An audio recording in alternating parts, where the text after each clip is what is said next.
Père et du Fils et du Saint-Esprit, ainsi soit-il. Chers fidèles, je viens de vous le dire. Donc l'Église aujourd'hui célèbre le 4e dimanche de Carême, qu'on appelle aussi l'étaré, du premier mot de l'introïte, qu'on retrouve aussi dans l'épître de saint Paul aux Galates, parce que l'Église nous dit en ce jour de nous réjouir. Les vêtements liturgiques sont roses, les fleurs sont sur l'autel, vous entendez l'orgue qui sonne de nouveau pour aujourd'hui. Ensuite, il se taira jusqu'à Pâques. Et donc, l'Église suspend aujourd'hui les tristesses du carême pour stimuler notre ardeur, pour bien finir le carême, la seconde moitié du carême. Et aussi, dans l'Évangile, l'Église nous distrait un jour seulement de la considération, de la méditation, de la passion, en nous faisant méditer sur ce beau miracle de la multiplication des pains par notre Seigneur Jésus-Christ, qui est une annonce et une figure du sacrement de l'Eucharistie. Le lendemain, Jésus va faire un magnifique sermon, qu'on appelle le sermon sur le pain de vie. « Je suis le pain de vie descendu du ciel », dit Jésus. « Le pain que je donne, c'est ma chair pour la vie du monde. Si quelqu'un mange ma chair et boit mon sang, dit Jésus, il a la vie éternelle et il ressuscitera au dernier jour. Ma chair est vraiment une nourriture et mon sang est vraiment une boisson.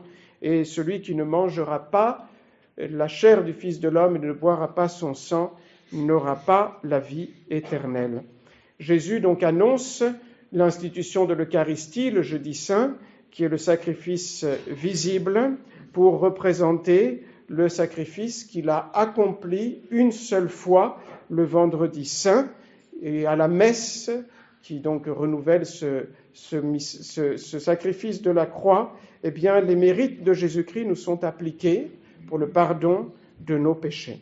Aujourd'hui, donc, l'Église demande normalement de prêcher sur la communion, sur la messe et la communion, puisque approche le commandement de l'Église de la communion pascale. Tous les catholiques ont l'obligation de communier au moment de Pâques. Alors, je voudrais tout d'abord, dans un premier point, vous rappeler, chers fidèles, comment assister au saint sacrifice de la messe. Vendredi, à la messe, l'Évangile nous rapportait la belle conversion de la Samaritaine, une grande pécheresse qui devient apôtre de notre Seigneur Jésus-Christ. Et Jésus lui dit: « L'heure vient, et elle est déjà venue, où les vrais adorateurs adoreront le Père en esprit et en vérité. Ce sont de tels adorateurs que recherche le Père. Dieu est esprit, et il faut que ceux qui l'adorent en esprit et en vérité. » Et cette demande de Jésus se réalise par excellence durant la Sainte Messe, où le fidèle assiste à la messe dans l'adoration, dans le respect, le recueillement et aussi le silence. Et on dit parfois que pour assister bien à la messe, il faudrait une éternité pour s'y préparer, une éternité pour y assister, une éternité ensuite pour l'action de grâce. Cela nous fait comprendre évidemment que la piété n'est jamais suffisante pour assister à la Sainte Messe. La Sainte Messe a les mêmes buts que le sacrifice de la croix. Jésus s'est offert en victime pour nous sur la croix, pour 4 buts, pour adorer Dieu son Père, reconnaître que tout bien vient de Dieu, pour le remercier, pour lui demander pardon pour nos péchés et pour lui demander aussi les grâces dont nous avons besoin. À la messe, Jésus applique ses mérites et ses grâces pourvu que nous nous y unissions. Donc il ne suffit pas d'assister passivement à la messe en pensant à autre chose, en étant donc autre part, donc en attendant plus ou moins que ça se passe. Vous le savez, il faut être actif à la messe, c'est-à-dire que nous devons avoir à la messe les mêmes sentiments que Jésus-Christ sur la croix. Nous devons assister à la messe pour les mêmes buts que Jésus-Christ sur la croix que je viens de vous citer. La meilleure disposition pour la messe, eh bien, c'est de s'identifier à Jésus-Christ qui s'immole. C'est-à-dire, non seulement à la messe, nous offrons Jésus-Christ qui est réellement présent sur l'autel, nous offrons les mérites infinis de Jésus-Christ pour nous, pour tout ce dont nous avons besoin, pour rendre le culte à Dieu et pour nous-mêmes, mais nous devons aussi nous offrir nous-mêmes avec lui, en lui et par lui, comme on le dit à la messe. Nous sommes un peu comme le pain qui est sur l'autel et qui est offert à l'offertoire, et en quelque sorte comme une victime, c'est-à-dire que nous devons, à la messe, mourir mystiquement. Nous devons mourir au péché, demander à Dieu de mourir donc au péché, et de restaurer ou de fortifier en nous la vie surnaturelle, et donc en nous unissant à Jésus-Christ. Et à la messe, nous devons aussi offrir nos soucis, nos douleurs, nos souffrances, nos angoisses, nos misères et nos besoins.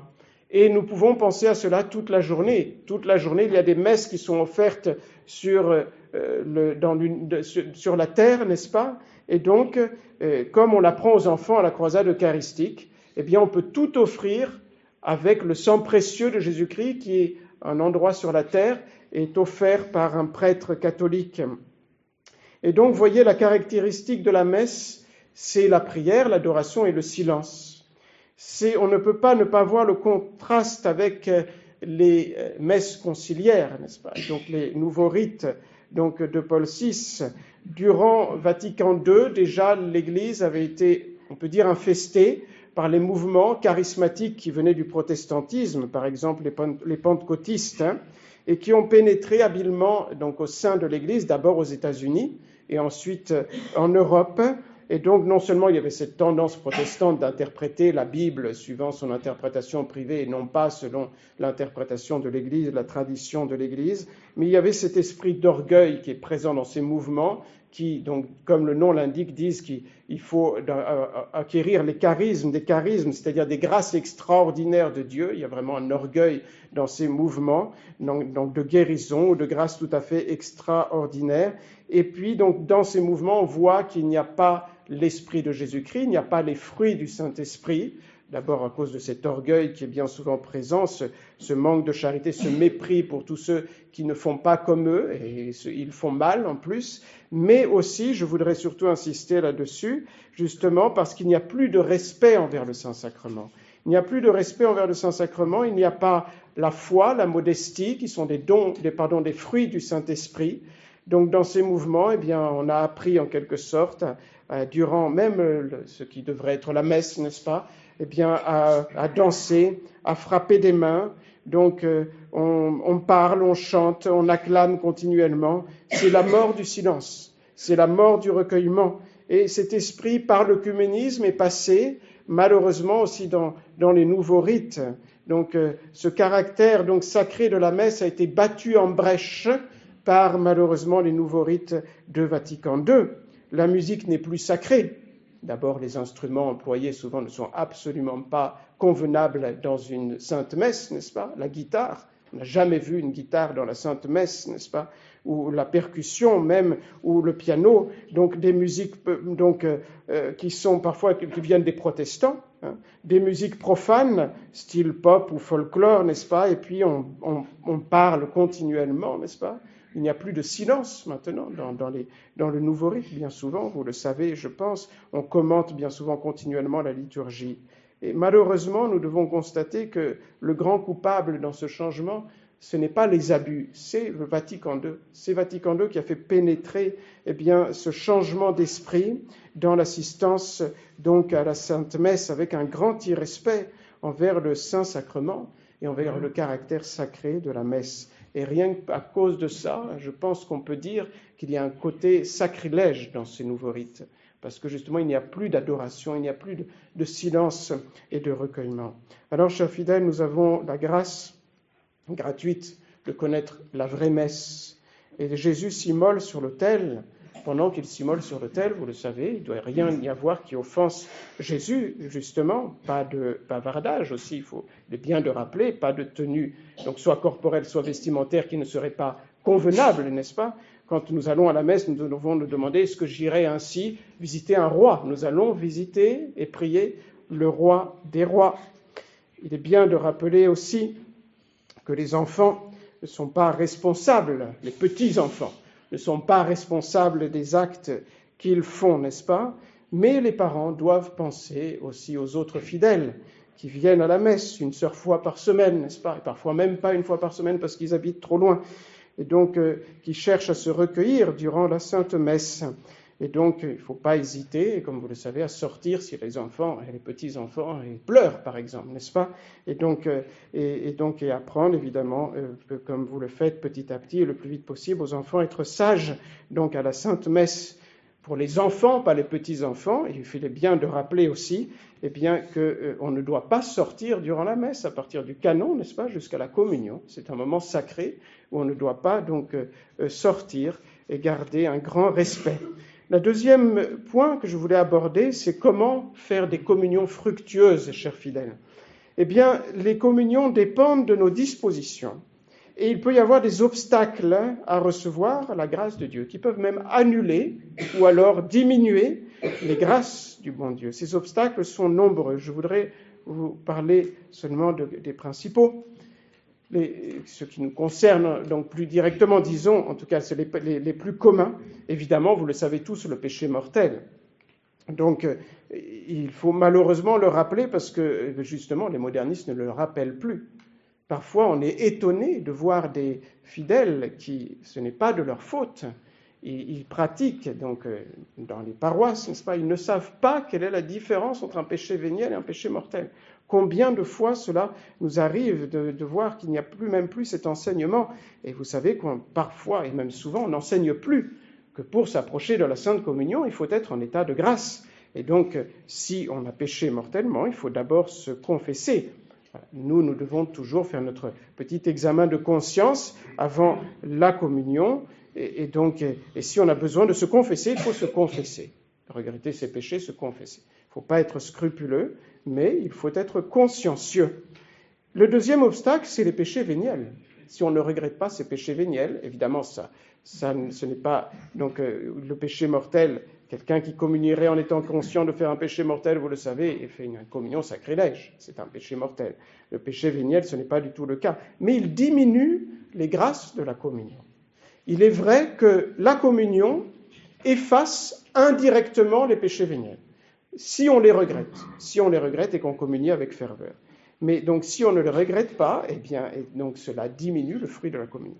Et puis, je voudrais aussi vous rappeler ce grand ennemi des grâces de la communion, c'est la routine. La routine est donc le manque de prière, de dévotion, donc avant la messe, pendant la messe, après la messe, avant la messe, parce que essayons d'arriver un peu en avance à la messe, n'est-ce pas, pour nous préparer, pour nous recueillir, à ne pas arriver en retard à la messe. Donc, avant la messe, se recueillir. Pendant la messe, évidemment, il ne faut pas être distrait. Et donc, après la messe, c'est l'action de grâce. Et donc, on ne peut pas prétendre recevoir beaucoup de grâce si nous sommes distraits durant la messe. C'est incompatible. Et donc, avant la communion, nous devons nous préparer bien en suivant la messe. C'est une des meilleures façons de se préparer à la communion, c'est de suivre les prières dans le missel, même si ce n'est pas la seule. Et après la messe, il faut faire une bonne action de grâce. Une bonne action de grâce que l'on peut même prolonger après la messe, si on a le temps. Parfois, certains d'entre vous doivent partir, donc ils habitent loin. Mais si nous avons le temps, c'est bien de prolonger. En tout cas, on doit faire une bonne action de grâce jusqu'à la fin de la messe. Et si jamais nous devons écourter cette action de grâce, il faut qu'elle soit d'autant plus fervente, n'est-ce pas ? Nous devons parler à Jésus. Nous devons lire ces magnifiques prières qui parfois sont millénaires que nous avons dans notre missel. Ne pas laisser Jésus seul. Nous l'avons invité dans notre âme. Ce n'est pas possible de laisser Jésus tout seul. Ce serait une offense. Nous devons lui parler et le prier. Et évidemment, ce serait bien triste de faire des communions sans presque y penser que nous avons reçu Dieu. Quelle tristesse, n'est-ce pas ? Donc de recevoir ainsi le bon Dieu. Et enfin, je voudrais aborder un dernier obstacle. Troisième point, dernier obstacle au fruit de la communion, qui est très nuisible au fruit de la communion. C'est le manque à la charité. Avant d'aller communier, il faut vivifier dans notre âme la charité envers Dieu. Nous allons recevoir Jésus qui est Dieu et la charité envers notre prochain. Si tu te présentes à l'autel, dit Jésus, avec ton offrande, et que tu te rends compte que ton prochain a quelque chose contre toi, c'est-à-dire qu'il a un juste reproche en quelque chose contre toi, dit Jésus, laisse là ton offrande, va te réconcilier avec ton frère, et ensuite tu offriras ton offrande. Évidemment, chers fidèles, c'est même peut-être pas besoin de le dire, mais celui qui aurait une haine grave envers son prochain, n'est-ce pas, qu'il ne veut pas combattre, donc il ne peut pas communier. Il doit déposer cette haine, il doit ne pas avoir de la haine envers son prochain, et si c'était conscient, aller se confesser. Mais là, je voudrais parler surtout même d'une haine légère, n'est-ce pas ? Ça peut d'un manque même conscient de charité envers son prochain, cela peut nuire gravement à notre vie spirituelle, chers fidèles. Et donc, c'est important de le rappeler, parce que ça peut vraiment nous faire beaucoup de mal à notre vie chrétienne et à notre vie spirituelle, sans parler du fait que parfois cela peut choquer. Si on voit que deux personnes ne se parlent pas, ne veulent pas se parler, il y a des signes d'inimitié, et ils vont ensuite à la même table de communion communier, évidemment ce n'est pas du tout édifiant. Et donc, je voudrais vous dire quelques mots là-dessus pour ne pas que nous tombions dans ce piège du démon qui peut nous faire beaucoup de mal. Jésus nous dit qu'il faut pardonner du fond du cœur. Qu'est-ce que cela veut dire ? Évidemment, donc, parfois, on n'y est pour rien. Nous, on pardonne, si c'est le cas, on pardonne du fond du cœur, mais si l'autre ne veut pas donc se réconcilier, n'est-ce pas ? Et donc là, on n'est pas coupable, n'est-ce pas ? Et donc on peut avoir des ennemis, comme on dit, c'est-à-dire quelqu'un qui nous veut du mal sans qu'on y soit pour quelque chose. Par exemple, si quelqu'un nous a fait volontairement du tort et n'a pas réparé ou même continue, nous ne sommes pas responsables.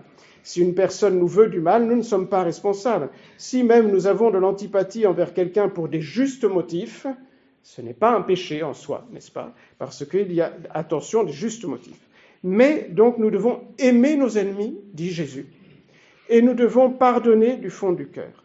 Est-ce que cela signifie qu'on doit ressentir de l'affection envers nos ennemis comme envers nos amis ? Non, ce n'est pas cela que Jésus nous dit. Saint Thomas explique qu'il y a 3 façons différentes d'aimer ses ennemis. La première façon, elle est fausse. C'est aimer les défauts de son ennemi. Et ça, c'est un péché. On ne peut pas aimer les vices et les défauts de quelqu'un, évidemment. Ce n'est pas cela que le bon Dieu nous demande. La deuxième façon, c'est la bonne, n'est-ce pas ? Il faut aimer ses ennemis parce que ce sont des personnes humaines. Et donc, qui sont enfants de Dieu, qui ont été créés par Dieu. Et Jésus-Christ est mort sur la croix pour eux. Et Jésus-Christ veut les sauver. Et donc, nous devons leur vouloir le même bien que Jésus-Christ. Cela est obligatoire. On ne peut pas vouloir du mal à son ennemi. Évidemment, encore moins faire du mal à son ennemi, et on doit vouloir du bien à son ennemi, et surtout le bien essentiel, qui est la sanctification, la conversion, si c'est le cas, et le salut éternel de l'âme. Et puis, il y a une troisième façon d'aimer son ennemi, eh bien, c'est en lui faisant du bien.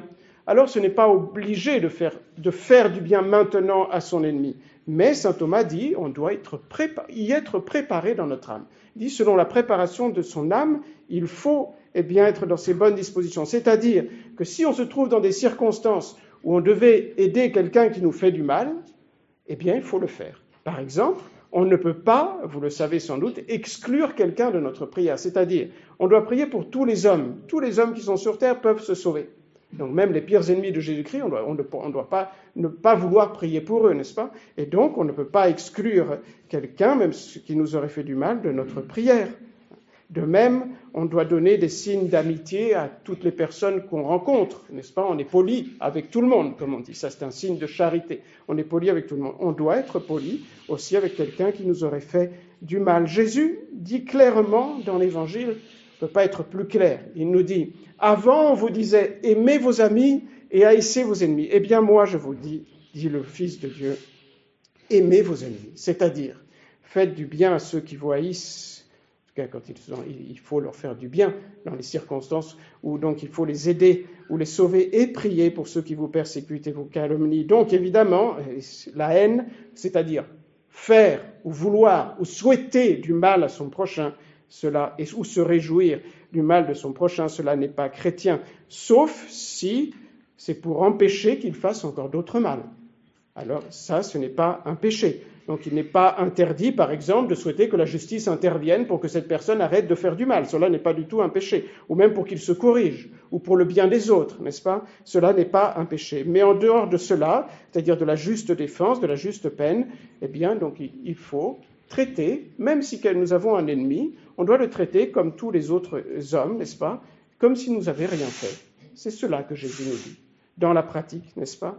Il y a une question un peu plus délicate, qu'il faut expliquer, et je finirai là-dessus. C'est la réconciliation. Normalement, s'il y a eu quelque chose, donc un ennemi, n'est-ce pas, il y a eu une dispute, disons, où il y a quelques problèmes importants, c'est celui qui a offensé qui doit faire le premier pas, n'est-ce pas ? Celui qui a offensé le plus, qui doit faire le premier pas. Mais dans la pratique, d'abord, en général, les deux sont plus ou moins coupables, n'est-ce pas, quand il y a vraiment quelque chose donc, de plus important. Mais surtout, chers fidèles, nous sommes chrétiens. Nous sommes chrétiens, nous sommes les disciples du Christ, et on ne doit pas camper sur ces positions, n'est-ce pas, en cherchant seulement, moi je ne veux pas pécher mortellement. Donc, au moins ça, voilà, je ne veux pas pécher mortellement. Non, nous devons chercher à être parfaits. Et donc, eh bien, même si ce n'était pas nous qui sommes le premier coupable ou ne sommes pas coupables, il est bien toujours de commencer soi-même la réconciliation. Si réconciliation il y a à faire, c'est-à-dire de faire le premier pas soi-même. Ça, c'est une conduite véritablement chrétienne. Pardonner est souvent difficile.